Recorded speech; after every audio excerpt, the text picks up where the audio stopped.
To all the men out there, this video is for you. Assalamu alaikum, this is Dr. Rambar from Holistic Care.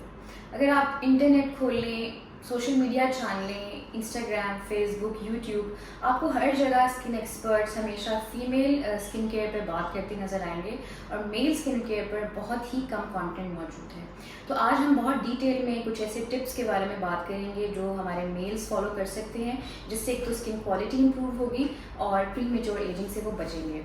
सबसे पहले तो mail skin anatomy को जानना बहुत ज़रूरी है और मैं बिल्कुल भी ऐसी कोई फैंसी स्किन की रूटीन आपको नहीं बताऊंगी जिसके 10 स्टेप्स होंगे, बल्कि बहुत बेसिक स्टेप्स होंगे, बहुत बेसिक रूटीन होगी जो आप डेली बेसिस पे फॉलो करें तो आपकी स्किन बहुत बेहतर हो सकती है।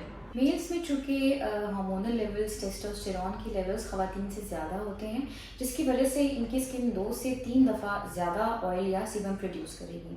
ऑयल प्रोडक्शन की वजह से एक्नी परसिस्टेंट होगी, बड़े बड़े दाने बनेंगे जो चेहरे के साथ साथ चेस्ट को, बैक को और शोल्डर्स को भी इन्वॉल्व कर सकते हैं।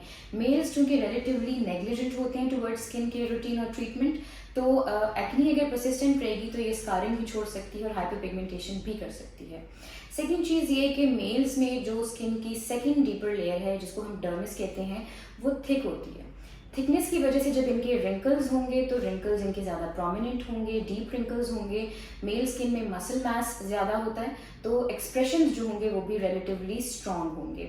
इसके अलावा मेल्स का चूँकि आउटडोर एक्सपोजर ज़्यादा होता है तो वो एनवायरमेंटल स्ट्रेसर से उनकी स्किन ज़्यादा इफेक्ट होती है।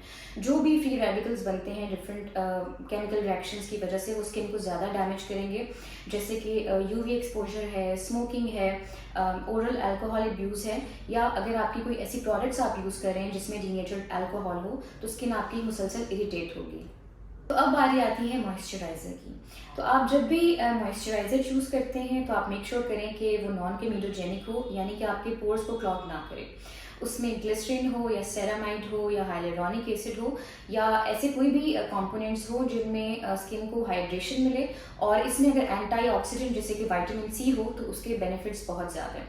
इसके बाद बारी आएगी हमारे पास सनस्क्रीन की। तो आपके सनस्क्रीन में जिंक ऑक्साइड ज़रूर होना चाहिए। जिंक ऑक्साइड शेविंग के बाद स्किन को सूदिंग इफेक्ट देगा और यूवी एक्सपोजर से जो फ्री रेडिकल्स बनते हैं उनके अगेंस्ट स्किन को प्रोटेक्ट करेगा। तो आपका जो सन ब्लॉक है दैट शुड बी SPF 50+ और UVA+ प्रोटेक्शन उसमें ज़रूर होनी चाहिए।